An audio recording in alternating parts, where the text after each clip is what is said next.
how I became Muslim. It's going to be about 3 years going on this July, being Muslim. And my journey to Islam was an interesting one because before Islam I used to own a nightclub. And I had this nightclub for about 2 years. And I was 21 when I opened the nightclub. And that club kind of led me more towards Islam. What really happened in that club, we were making a lot of money in that club. I was making anywhere from $10,000 to $30,000 a night, easily on a Friday, Saturday night. And I was very young, making a lot of money at a young age. And the first year of the club, we were doing, very well. Everything was going great, making a lot of money. I was spending a lot of money. I was young, I had money, everything was going great. And coming towards the end of that 1 year, going to the next year, I started going through a lot of issues in the club.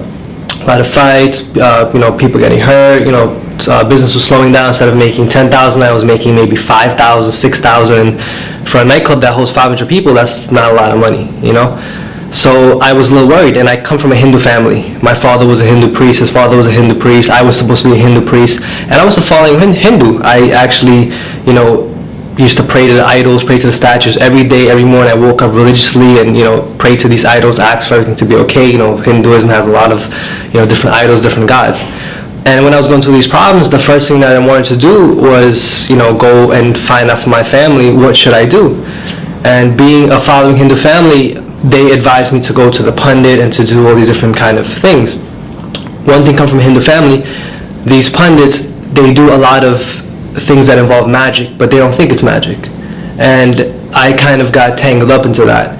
And when we was going through the issues in the nightclub, he advised me to do certain things. I was getting issues with the police officers. He advised me to do things dealing with mind control for these officers. He advised me to do things to bring people in the door. He told me there was different kinds of the unseen world, the jinns messing with me from competition clubs. They were doing this kind of magic to me and doing these things to bring me down, to try to get this location from me.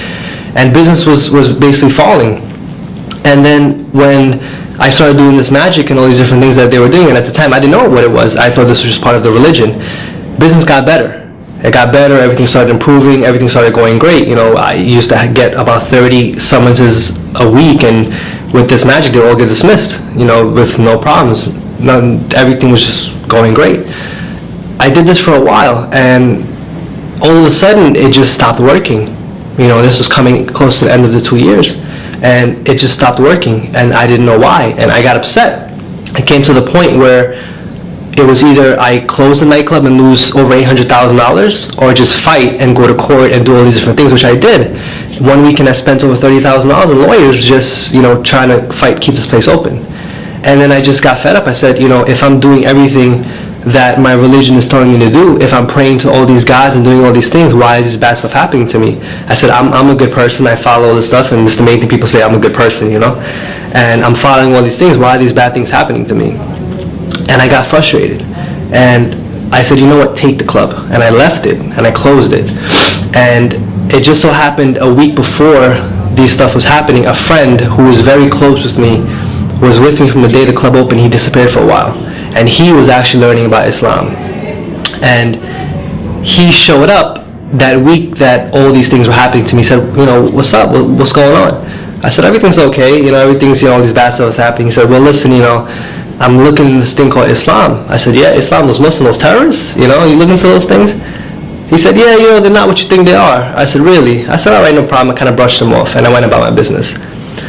But then when I finally decided to let the club go and just do all these things, I lost over $800,000. I lost a lot of money, and I was 23 at the time. I lost a lot of money at a young age, and that money is what I worked for. My family's not wealthy. Those were loans, those were, credit cards, those were, hustling, doing all these things just to get that money. And I got fed up. I said, if I'm doing all these things for God, I'm following God, why is these bad stuff happening to me? For a kid to go from making $10,000, $30,000 a night to be negative, it's hard. And so I'm following God, I'm doing all these things. Why did God leave me? And I said, I don't believe in God. That's it. So I started asking questions and say, you know what? If there's a God, I got to find out who this God is, because right now I don't think there is a God, because I'm doing everything and it's not working. So I started going on this kind of religious quest, if you want to call it. And I started asking a lot of questions. My father had a lot of Bhagavad Gitas and all these different kinds of books in the house. I started researching them. I looked to Zakir Naik, all these different, these da'is and stuff. And I noticed that in Hinduism, even though Hinduism has over 10, 20, 30, whatever gods that they have a god for everything. The scriptures itself, it says God is one, without a shape, without a partner, without anything. These scriptures say this: God has no shape, he has no form, he's a formless supreme being.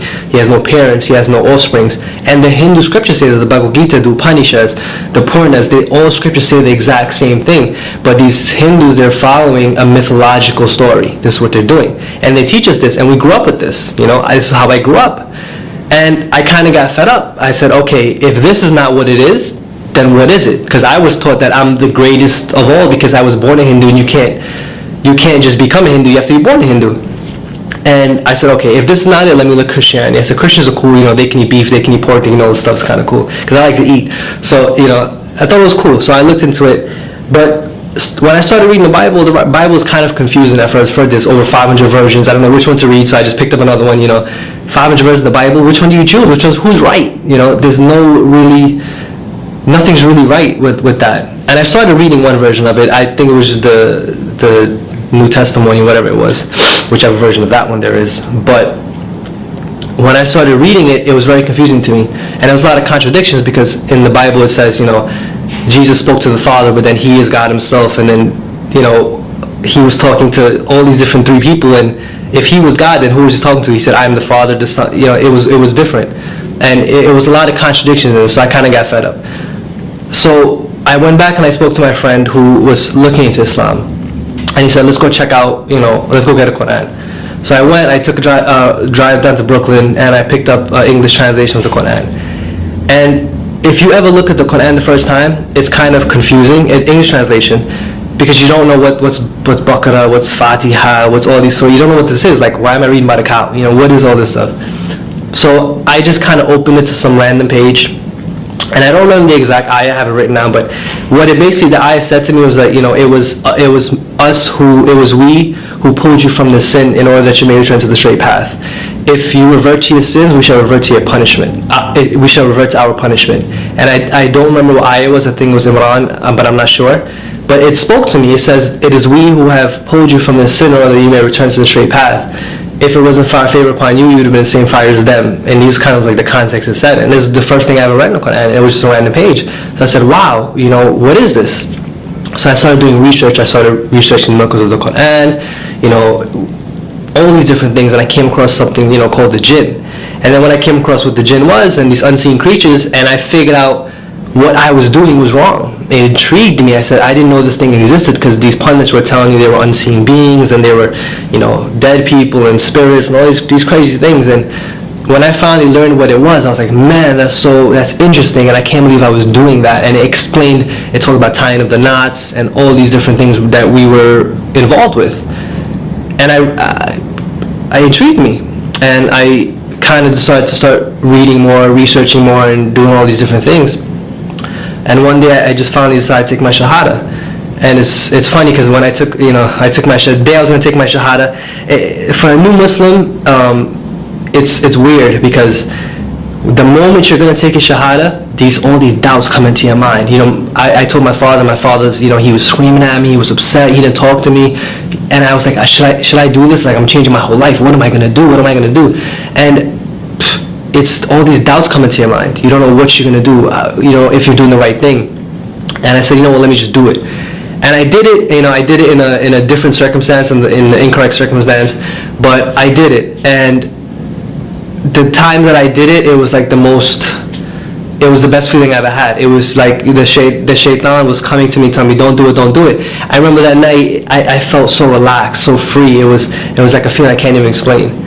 And my wife also became Muslim. I was with her before that. She is going to be 2 years Muslim now, this June. And it's funny, from that club, I became Muslim. My wife, she used to work for me at the club, she became Muslim. We had one of the dancers from the club became Muslim, and my friend became Muslim.